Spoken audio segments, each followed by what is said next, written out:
TV wasn't on? When we sat down to the dinner table, my brother and I couldn't speak in English.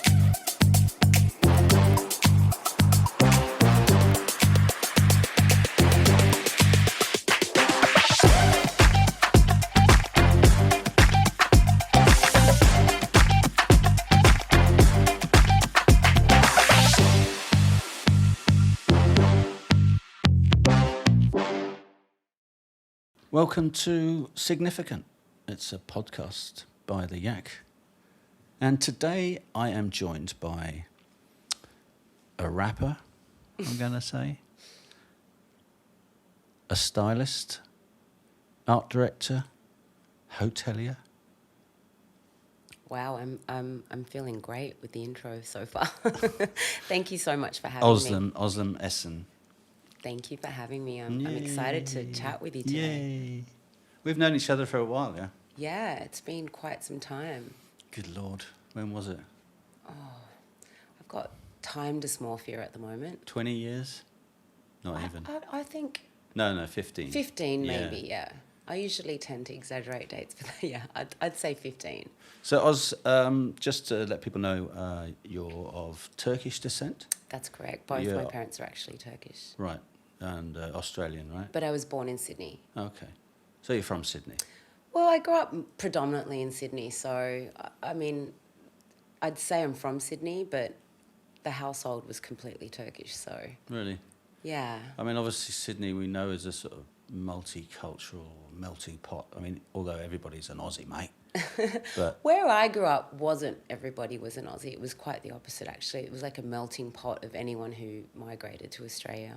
Right. So it was a very Spanish, Argentinian, Chilean, Yugoslavian community, you know.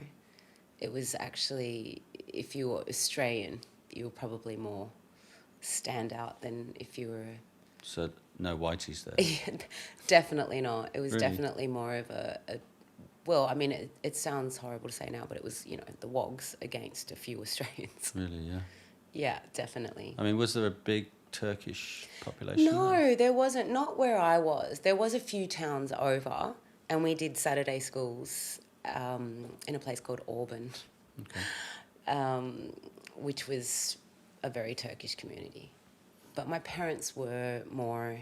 They had a few Turkish friends that they'd come over from Turkey with, and they'd stuck to that crew, but they weren't in the Turkish scene. Right. I felt more Chilean, if anything. There Really? was a Chilean a showground where they had a lot of festivals and things like that, and I got really taken in by their community. So I kind of felt Spanish, you know. It's not Spanish, but South African growing up. And your parents came from Istanbul? Or? They migrated from Ankara, the capital. Right. Not as exciting as Istanbul, but most of my family that's left now are in Istanbul. Right. Yeah. And they came over to Australia because... I think my dad came over because he comes from such a big family and wanted to... He was so controlled by this strict Turkish, very tight-knit family, and quite a large family he came from. And I think he just married my mum and wanted to go somewhere and start his own life with his own direction without everybody sort of... He was the youngest of a very big family of 9 kids. Right. I mean, way younger. So I think he felt quite controlled and wanted to come and live his own life in some way. So he kind of rebelled against this tight-knit family. And my mum wanted to have this big Turkish family. So she came out here kind of doing what he wanted, and I think maybe spent a lot of her time lonely in Australia without what she thought she was getting herself into. And how old would she have been? She was only like 26, 27, you know. All right. Yeah. And she spoke English at the time? Or? She was a journalist. She I've came met from a your journalist. Mum. Yeah, you Yeah. met my mum. God bless, you know, rest her in peace. But she was a journalist, and you know, she had a really good job and a good life and a good group of friends, and then suddenly she's married, pregnant on the way over, and with you? Ends up with me, and ends up in this beautiful country, yet quite lonely, I guess. I guess that's a story that, a lot of immigrants, this would have been in the 70s? Or? Yeah, so she was quite, like, it would have been just, can you imagine not knowing the language, coming from a great, university degree and having this, great position in a journalism, environment, and then coming out and then your dad? Starting again. Yeah. My dad came from quite a spoilt background, I think. Right.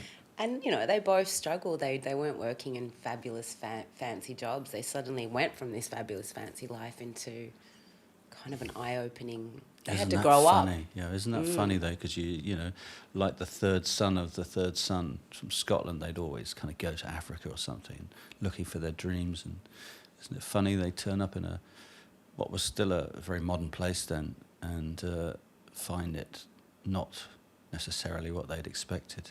No, I mean, I always said that it was almost like they went through the brunt of it and sacrificed their own lives to more so give us a future.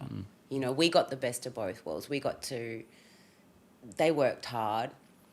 They gave us everything they could, but they kind of struggled in this in-between life of where they'd come from and where they suddenly were. And they were sort of not Australian, not Turkish, no longer quite wealthy, no longer poor, but sort of in the middle, and we kind of grew up watching them constantly reminiscing about Turkey, yet not going back there. They were sort of stuck there now. Right. So it was Turkish at home? Completely Turkish. Really? We weren't allowed to speak English at home, which we resented at the time. We'd be like, and be like, ah! And we were like, hang on, we're in Australia now. But now I'm so grateful that was the case because fortunately, I can speak Turkish fluently and have no issues. Right. It was my first language, really. So the TV wasn't on? TV was on. Right. In English, presumably? In English. Right. And, phone calls were made in English and whatever. Okay. But when we sat down to the dinner table, my brother and I couldn't speak in English. Right. It had to be Turkish. Right. And food was always... Always Turkish. Wow. Yeah. Which would be what? Very tomato-based. Yeah. Olive oil, tomato-based, lots of... Turkey, you're not eating unless you have a meat dish. Right. Lots of rice, tomato, like I said, salads with every meal. Right. It's always 3 or 4 dishes. My poor mum worked night shifts, so she would, wake up early, get our bags ready, get breakfast ready, and then cook, and then try and have a little nap before she went off to work at 3, 4 p.m. Wow, bless her. Yeah, she really worked hard. I don't think I've ever met a more hard-working woman in my life, to be honest. And then the neighbours, you said Spanish, Lebanese, presumably? Not so much Lebanese. A lot of Chileans, Argentinians, Uruguayans, a lot of Yugoslavians. There was Slovenians, Croatians, Serbians. What area are we talking about here? We're talking about Fairfield. Fairfield. Shout out to Fairfield. Complete Fairfield, and utter massive. Bronx of Sydney. Really? I don't know. When I moved to the eastern suburbs, everyone was like, oh yeah, I grew up in like all these beautiful lush places with beaches. I was like, shit, we had a pool, we had lots of concrete.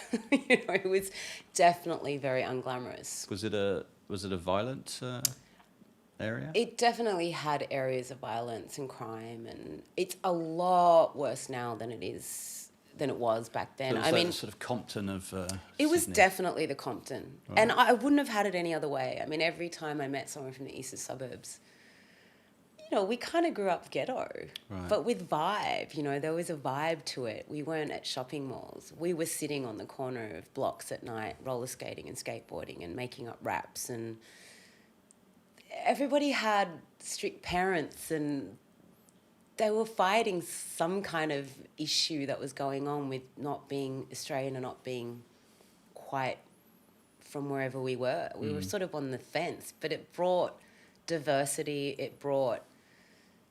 There was a vibe, there was different foods and different cultures and nobody had it easy, but everyone had some fun. Everyone brought some kind of tormented household bullshit to the table. Did you have... I mean, are you a Muslim or... My parents are Islamic. Right. And my dad was an atheist. Okay. Because he comes from a very fundamentalist family. I mean, my grandmother never wore a burqa or anything. She wore fur coats and had her clothes made in America and was extremely fashionable and was a hotelier. Right. And my mum's parents were not very strict. But there was also, my mum tried to play the Islamic role with her bikinis and her blonde hair, and her long legs and short skirts. And my dad was kind of anti everything Turkish. But then as time went on, they started to embrace it a little bit more. But my dad still isn't a believer of God, or he went the opposite scale from being, shoved down his throat with religion, I guess. So you didn't do the burqa, but you said it's quite a strict household, right? So how was Dad when you were a teenager and stuff like that? Absolutely mind-bogglingly strict. I mean, we were home before the lights were on. I couldn't get phone calls from anyone. I couldn't speak to boys. You weren't allowed to speak to boys? I wasn't allowed to even look at boys. He was he rode a white Ducati around Turkey. My mum was modelling and, they went around Turkey on the back of a bike with a little puppy and had these adventures and they rebelled. Right. But suddenly my dad had kids and went this ultra strict, boys were allowed to pervert girls and, it was so misogynist, to be honest. It was very, my dad and my brother would joke about women and, oh, really? All of that stuff. But for me, I couldn't look at a boy or have a phone call, which meant I rebelled. Of course, I was going to say, I know you well enough to know that. From the age of 14, professional window jumper. Right. Good Lord. So nothing's changed then? No. Let's talk about the the rapping kind of thing that you've been. I mean, I knew you, I think, initially as a DJ, and I've seen your rap. It's sensational. You've got a few projects on the go, I hear. Yeah, I mean, I haven't really been speaking about it much to anyone until it's all been wrapped up. But it's kind of exciting. I didn't think, having had 2 kids and putting that on the back burner and thinking I'd had my days with it, that I'd be presented with, opportunities again, and really grateful to be back doing something that I really enjoy. I think, I do a lot of things, but when it comes to singing and rapping and, that as an outlet, it's probably the only time that I forget about time, I really enjoy it. And I just didn't think I'd have this opportunity again to be making an album and then to be guest appearing on other people's albums and a podcast. Yeah, a podcast definitely, but also pinnacle of your career. A significant podcast. No, this is my first ever podcast. Oh, I should mention, by the way, that we're at the. Oh, is it right? Well, yeah. I should mention that we're at Bali Espresso Studios in the heart big of ups to Espresso. Kuta. We're literally next door to Sky Garden. I know. So if anybody knows Bali from back in the day, that can be either horrific as a memory or can be fantastic as a memory. But I've got I think we probably had both. But so the rapping and the music was always part of your life, sort of once your dad let you out. Which he had no choice in. Right. I was out.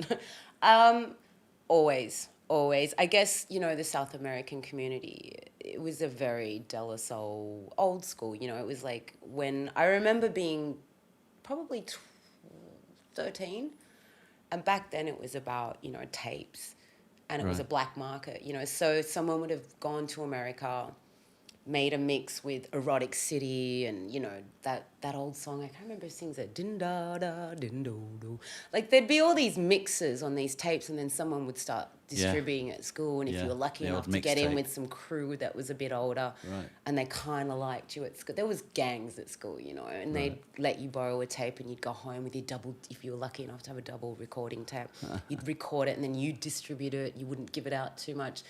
But there was something so exciting about music then, because it was it wasn't reachable, You had to know someone that knew someone that had been somewhere to get these songs they had access to, because the radio wasn't playing cool shit. No, right. We were listening to Midnight Oil and In Excess, which was great, but there wasn't this flip side, hip hop side. It sounds like the neighbourhood, it was a real melting pot then for. It was. For It was music. definitely, you had your Australians into your In Excess of Midnight Oil and, all those old Australian bands. I can't even think of their names, but I think of some of the songs.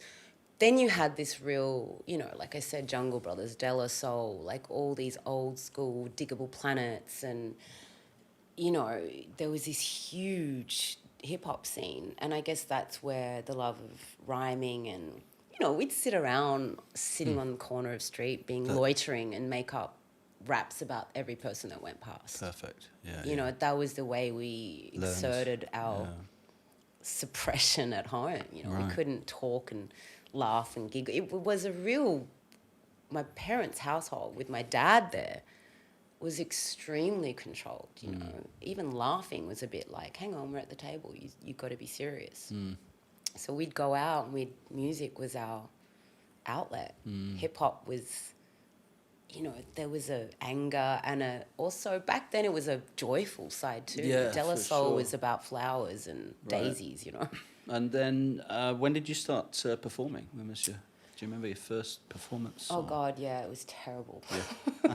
Yes, I do. A lot of record industry and labels and super nervous, super judgmental of myself. A lot of the fashion. I was in fashion, so, fashion's quite judgmental. So I was extremely nervous because I was probably judgmental as well. And I wasn't, By judgmental, confident. you're talking about looking at what people are wearing and talking bad No, about them. not so much like that. Like, I was into what I thought was cool, certain styles and certain ways of being. And, I guess so, yeah. You're judgmental in fashion. You're always... Well, by definition. I guess maybe you're feeling like you're in competition with people around you when you're not. Yeah. You sort of feel like there's only room for a certain amount of people, which is so not the case. So, and Sydney's very, I feel, it was, I shouldn't even judge it right now, it was quite judgmental when the scene I was in. And to perform and to get up and to have the courage to actually get up and do something which I wasn't great at the time. I didn't have the confidence or the fuck you attitude back then. So yeah, my first performance was not great. I had anxiety the whole way before, and I had this habit of forgetting lyrics. Well, yeah, I was going to say, from nerves, literally, of like course. just before getting up, going, I don't know what my first line is of the first Well, I think song. that's the same for anything you get on stage, whether it's speaking or whatever. You just have this moment of blankness, don't you, before you get on, and that's the point. If you do it enough times, you start to learn, don't you, to recognise that when it comes, you can't remember the first line. It's just this blankness, but you Absolutely. you have to trust yourself. Get on stage, because when you're on stage, it's there. It melts away, but it's funny. more the fact that if I was at a show and I saw one or two girls that I knew were going to judge me, that was it for me. I could play to 25,000 people at a festival and have no issue with getting up and rocking the stage. But the minute I saw two people I knew really weren't a big fan, that was it. I saw myself through their eyes and it was just over for me. Oh, God. And, that's just, I couldn't give a shit now. But back then it was so all about, is she going to like me? Is that person going to think I was great? Am I going to let the people down? And, so then how did you get over that? You know what? I think getting older and knowing that everyone's got their issues and the people that are judging you are probably more insecure than you are. I think with age you start to... Also having kids, I have to get up and perform for my kids a role of strength and integrity and not giving a shit and try and teach them. So I think maybe constantly playing that role has also given me the confidence to not care anymore about... I have my world, which is them. My inner world, my friends, and... Let's talk about that for a while, because I'm, just interested. You were at what age when the kids came along? I'm not going to go into age today. Let's not be But ageist. let's say a you lot were older than what most people, have kids. Right. And what made thinking that I wouldn't have kids. I was at an age where I was like, that's it for me. Right. And then. And then miraculous conception happened. No, and then. But did you make a Do you think you made a conscious decision about it? No, I did. did, I mean, yeah. I was married and we were wanting kids and we were planning to have kids, but I was told I probably couldn't. And, you know, I really didn't think I was going to have kids. I'd gone in and been told by professionals that it was just not going to happen. So for it to happen the first time at my age was like a miracle, because we were 2 weeks away from going into IVF, and then I found out I was pregnant. But then to have Isla 4 years later was just like, that was a complete shock to us both, you know? We were like, how did this just happen? And let's talk about then, how did your life change?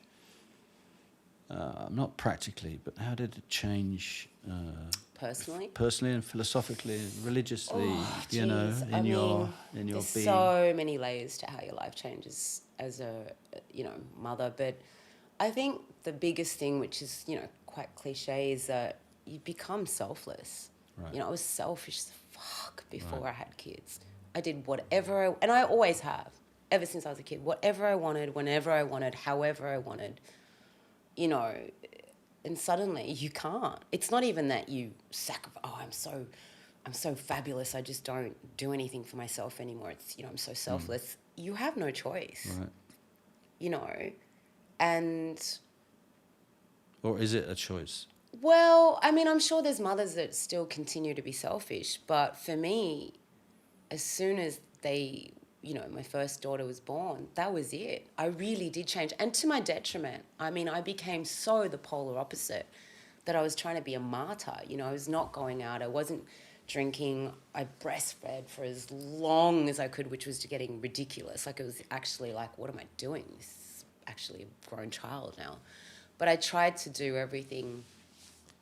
I mean, I've always had a real earthly, motherly side, and I've always had this, you know, rock and roll kind of side, but I went so the opposite scale that I wasn't actually, I was loving having a child and all of that, but I wasn't loving that I'd completely lost this other side of me, which was a bit having fun. And, you know, I just went so disciplined that this is how it's going to be, and we wake up at this time, we eat at this time, we bath at this time, which was great. That's your dad coming out there. My dad and my mum And your mum, really did come out, but it went on for too long. And, you know, I was separating from my husband, and it's hard as a woman because you're watching this other person who hasn't changed. They can still continue about the rock and roll way, but you're starting to feel resentful because they can do whatever they want still, and you're stuck as this solid. I think that's pretty natural, Yeah. So, I mean, I don't regret anything ever, but I wish I had have sort of had a little bit more time of, okay. But the thing is, I mean, you know, you say more time, but there's no manual for this stuff, is there? People talk about it as if there is, but when you first have a kid, yes, stuff changes. And you kind of think you should follow some sort of ideas, some books you read or what have you. But in the end, it's just a blank sheet, right? Because it's new for both of you. Absolutely. But I think, you know, everyone says there's no manual, there's no this. There's a lot of information out there. But what happens is you do, as much as you might have resented your parents growing up or the way they did things, you tend to crutch back onto the way you were raised. And my raise was, you don't drink, you don't go out and have fun. I just sort of didn't know any better. I was tired. So I sort of went back into this Turkish style, which wasn't really me. I mean, it set a really good parameter of boundaries with my kids of how, you know, I'm glad I wasn't going out. I'm glad I wasn't drinking. I was breastfeeding. I was trying to be healthy. It gave me time to set up my career as well because I was so focused, minus the partying and the going out. But there wasn't a balance. It was like 150,000, you know, % onto just being the perfect mum. And it's not feasible and it's not fun. Yeah. There's no perfect, is there? There's no Prince Charming and no Prince. It's just, but like I say, you make, it's a blank sheet and you make it out. And you've figured out, as you go along, of course, you figure it out, this stuff, don't you? And Took me a while. Yeah, well, I think it takes everyone a while. I mean, that's, again, completely natural. Some people don't change, of course. But, yeah, that's their loss. So number two's how old now? She's just turned 3 in January. Lovely. Going on 33. Yeah. Yeah, she's a gangster. Oh, God. She's like a little midget, grown up that's And directing you're the also shots. juggling, you got a hotel on the go, I hear? Yeah, I just completely unexpectedly just bought a little old surf camp, which I'm converting into a boutique hotel. Sweet. Is there a name yet? No, I'm okay. still. You might be able to help me in that. You're good with words. God knows. I'm just. Ozlems. I think. How about no. that? Big O. I feel like that's a bit. Yeah. I don't know. I'm still waiting to. Once it starts, once I start curating corners and the actual. It's so at early stages now that I think as it comes to life, I'll start thinking about what kind of a name would suit it. Yeah, and it's. I got to meet the baby. How big are we talking?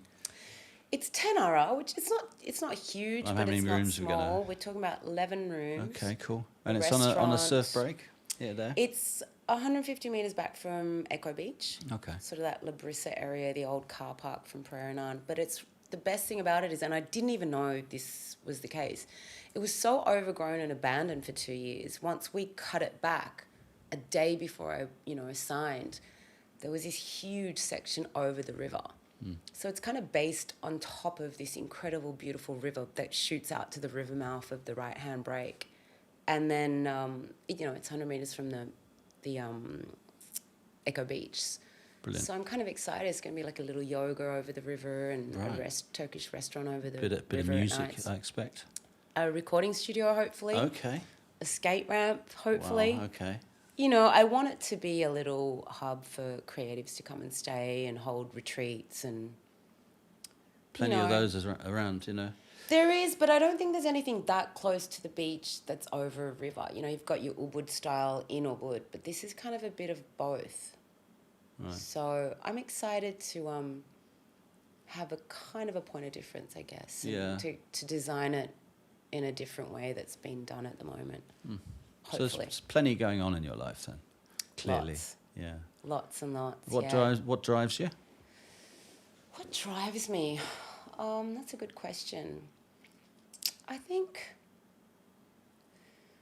I'm not driven if I don't love what I'm doing. I guess a passion for what I love drives me, but I guess my kids, making sure that they're set up is definitely at the forefront. I wasn't given a golden ticket. I didn't have a silver spoon in my mouth. I was blessed that, I was given everything I wanted growing up, but my parents were quite, you got to do shit for yourself. Right. My dad was quite strict on that, yeah. which was great because it was like, okay, I'm going to prove to you that I can do this. But what drives me is making sure those girls have it a little easier. Yeah. I don't care how spoilt they're going to be. I want to leave things for them to have that make it easier. I want them to have the things I didn't. And I don't just mean materialistically, but I also want to show them that you can do anything. As a single mom, as a woman, as a person that wasn't given handouts, I do want them to know that you can do anything. I was never one to be told you can't go and start a fashion brand without experience, or you can't rap if you are from Australia and you have an Australian accent, or which I didn't do in my raps. But, proving to myself that I can do whatever the fuck I want drives me. Cool, Ozlem.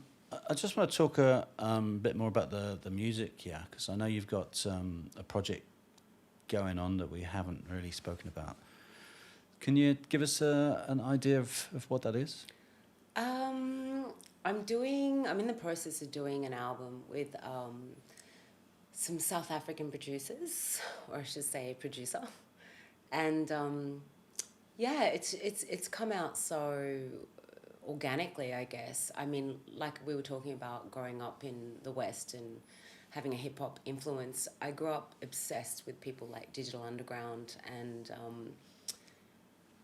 Don, who's the producer of this new album, was in LA, and Money B heard one of my tracks that we'd done years ago and then wanted to be on it. So somehow, fast forward, he's on one of my first tracks called Gone, and he raps on it and I sing on it, which is new to me as well because I'm normally rapping and not so much on the singing front of things. And these are like people that you knew from your childhood, you said? Yeah, these are, I mean, Money B and Digital Underground was like such a huge influence and a, you know, I mean, I was obsessed growing up with these guys. I don't know if you've seen The Evolution of Hip Hop on Netflix, but, you know, you'll get to have, if you're not familiar with hip hop, you'll get to see how they influence the hip hop, you know, the whole thing that is what it is today was influenced by certain people, and he's one of them. And to be able to be, you know, fortunate enough to record or have him on one of my tracks is just, you know, these are the things I live for in life. These moments where organically something comes up that you would never have an, you know, opportunity to do, and to have him and I on a track together is just. So these are guys that you were, Ozlem on the corner in Sydney, listening totally. to these guys. You know, if someone had told me at 14, 15, 13, 12 that one day, you know, at my age, when you think your life's done and dusted and you're a mum suddenly, that I'd have an opportunity like this, I wouldn't have believed it. You know, so the whole cliche of it's never too late, or I don't define things by age or timelines or, you know, you've had your time, but just to have this opportunity with someone I've always looked up to is just so sweet. So sweet, you know, like I'm so excited. And what's the timeline on the album, do you think? Oh God, we've got some pretty strict timelines, but you know, This year? Hopefully this year, Okay, yeah. cool. I mean, definitely this year. All right. Yeah. Also, if people want to follow you and see what you're up to, where can we see that? I guess Instagram. Okay. You know, the best what's your Ozlem in the Instagram? universe. The best Ozlem. The only Ozlem in the universe. I should have called it. No, the best Ozlem in the universe. Ozlem. You can check me out there. You can contact me there. I'll have snippets of the album coming out, and we'll have TikTok coming up soon, and and.